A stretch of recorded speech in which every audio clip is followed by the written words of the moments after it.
Learn about trig identity. So what we're going to do is we're going to use some proofs. Before I start up my proofs, let's just draw out a triangle before we do anything here.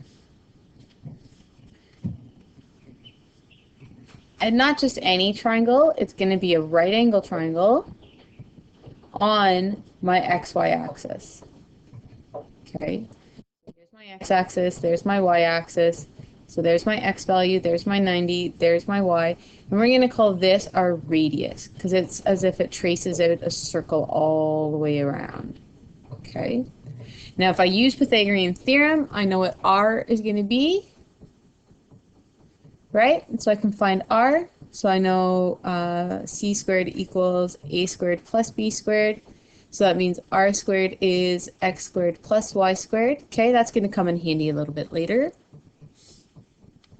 And here's my lovely circle. So this triangle that we're going to do is going to work all the way around this circle because we're going to look and see if we can't figure out trig identities for any angle between 0 and 360 degrees.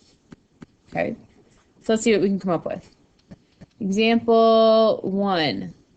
We want to prove that tan angle equals sine angle over cos angle. So that's what we're going to try and prove. And we want to prove that for any angle between 0 and 360 degrees. So let's try. When we go to do a proof, we always want to split things up. So left side is going to be tan angle. Right side is going to look like sine over cos. So we have to split up the equation. We cannot leave the equals in there. Okay? So how are we going to do this? Well, we know tan in this triangle is opposite over adjacent, right? So there's my angle, there's my opposite, there's my adjacent, there's my hypotenuse.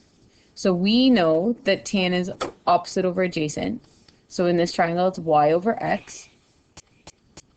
Okay. We know sine is opposite over hypotenuse. So that'll be y over r. And we know that cosine is adjacent over hypotenuse. So that's our x over r. So what does that mean? Well, we can't really go much further than this. So let's concentrate on our right side here. And I'm just going to rewrite this so it looks a little bit less complicated.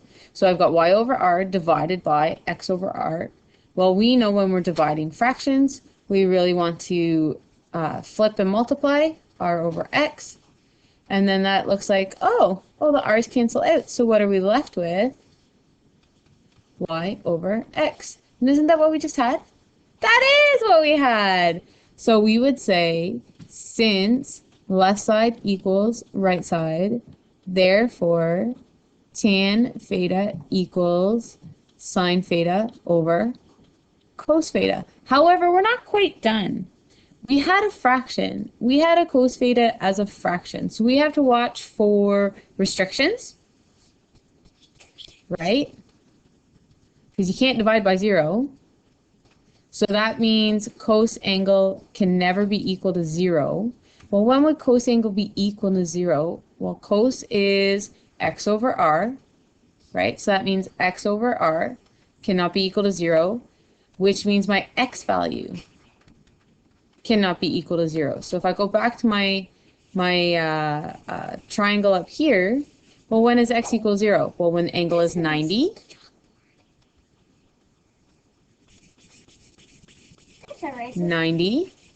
Come around, and down here, which is 270 degrees. So therefore, there's our restriction. So theta, our angle, cannot be 90 degrees, and it cannot be 270 degrees.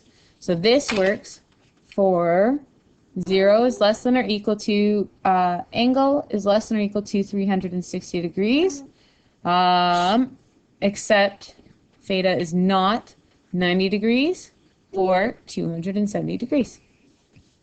Right, let's look at example 2. Prove the Pythagorean identity, so that's this right here, sine squared plus cos squared equals 1, for angles between 0 and 360 degrees. So I just brought over our triangle that we're still going to work with today. And we're going to use this information to help us out. Oops, we don't need that. So again, we split things up into the left side. So sine squared angle plus cos squared angle. And right side, I'm going to give myself a lot of space here today. So right side is 1. Looking at our left side, see how I've got the square on top of the sine and the square on top of the cos? That really means sine of angle all squared plus cosine angle all squared. That's just the way we normally write it because it's a lot less cluttered. So when we go to continue with our proof here, well, let's make sure we can write some stuff out. Remember, sine is opposite over hypotenuse, so that'll be y over r all squared, plus cos is adjacent over hypotenuse, so x over r all squared. So let's keep going here. So let's see. Distribute that in, so y squared over r squared plus x squared over r squared. I already have a nice common denominator, so let's finish putting these guys together. And you have y squared plus x squared over r squared. Well, if we go back up to the top here, what did we see? We saw that using Pythagorean theorem, r squared is just x squared plus y squared. Oh. So that's just the same thing as r squared over r squared, which is 1. Oh. Well, we just did it. We just proved it. Look at that. Left side is 1, right side is 1.